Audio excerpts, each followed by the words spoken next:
দেশের বিভিন্ন জায়গার আরো কিছু খবর নিয়ে এবার দেখুন একটি ডেস্ক রিপোর্ট। উপজেলা পরিষদ নির্বাচনে রাজশাহী বিভাগে প্রথম ধাপে নির্বাচিত 23 জন চেয়ারম্যান শপথ নিয়েছেন। জেলা শিল্পকলা একাডেমি মিলনায়তনে শপথ বাক্য পাঠ করান বিভাগীয় কমিশনার দেওয়ান হুমায়ুন কবির। অনুষ্ঠানে 69 জন জনপ্রতিনিধি ছাড়াও বিভাগীয় ও জেলা প্রশাসনের ঊর্ধ্বতন কর্মকর্তারা উপস্থিত ছিলেন। মেডিকেল বর্জ্য প্রক্রিয়াজাতকরণ বিষয়ক কর্মশালা হয়েছে কিশোরগঞ্জে প্রেসিডেন্ট আব্দুল হামিদ মেডিকেল কলেজে। কলেজ অডিটোরিয়ামে হাসপাতালের বর্জ্য ব্যবস্থাপনা প্রকল্পের নির্বাহী পরিচালক অধ্যাপক ডাক্তার আ.ন.ম নৌশাদ খানের সভাপতিত্বে এতে প্রধান অতিথি ছিলেন স্থানীয় সংসদ সদস্য রেজন আহমদ তৌফিক। রংপুরে পুষ্টি ব্যবস্থাপনা বিষয়ে 3 দিনের আন্তর্জাতিক সিম্পোজিয়াম শুরু হয়েছে IDRS-এ।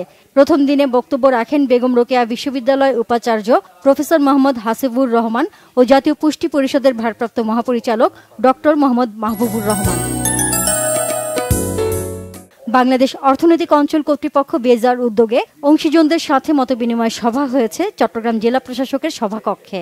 জেলা প্রশাসক আবুল বাশার মোহাম্মদ ফখরুজ্জামানের সভাপতিত্বে এ সময় বক্তব্য রাখেন মিরসরাইয়ের সংসদ সদস্য মাহবুব উর রহমান, বেজার নির্বাহী চেয়ারম্যান ও সচিব শেখ ইউসুফ হারুন, অতিরিক্ত বিভাগীয় কমিশনার ইয়াসমিন পারভিন তিবরিজি ও চট্টগ্রাম ওয়াসা চেয়ারম্যান এম ফজলুল্লাহ।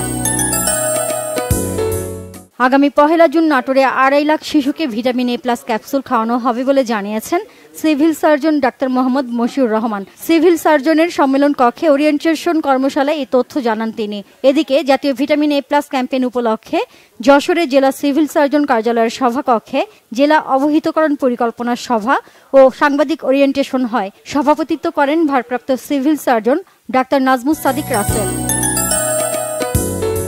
মেহেরপুরে জেলা ইসলামিক ফাউন্ডেশনের উদ্যোগে জেলা পর্যায়ে সন্ত্রাস ও জঙ্গিবাদ প্রতিরোধে ইমামগণের ভূমিকা শীর্ষক আলোচনা সভা হয়েছে। জেলা ইসলামিক ফাউন্ডেশনের সম্মেলন কক্ষে অনুষ্ঠিত সভায় বিভিন্ন মসজিদের ইমামরা অংশ নেন। প্রধান অতিথির বক্তব্য রাখেন জেলা প্রশাসক মোহাম্মদ শামীম হাসান। কুড়িগ্রামে কোমলমতি শিক্ষার্থীদের মাঝে গাছের চারা বিতরণ করেছে জেলা পুলিশ। স্থানীয় শিশু নিকেতন স্কুলের সামনে শিক্ষার্থীদের হাতে কমলা গাছের চারা তুলে দেন পুলিশ সুপার আল আসাদ মোহাম্মদ মাহফুজুল ইসলাম। সিলেটে হযরত শাহজালাল রহমতুল্লাহি আলাইহির 705তম ওরস শুরু হয়েছে। বৃষ্টি উপেক্ষা করেই মাজারে গিলাফ পরানোর মধ্য দিয়ে 2 দিনব্যাপী ওরসের আনুষ্ঠানিকতা শুরু হয়। ওরস সফলভাবে সম্পন্ন করতে নিরাপত্তা বলয় তৈরি করেছে আইনশৃঙ্খলা বাহিনী। বুধবার ভোরে আখিরি মোনাজাতের মধ্য দিয়ে শেষ হবে এই ওরস। Nazneen Akter, Bangla vision news desk.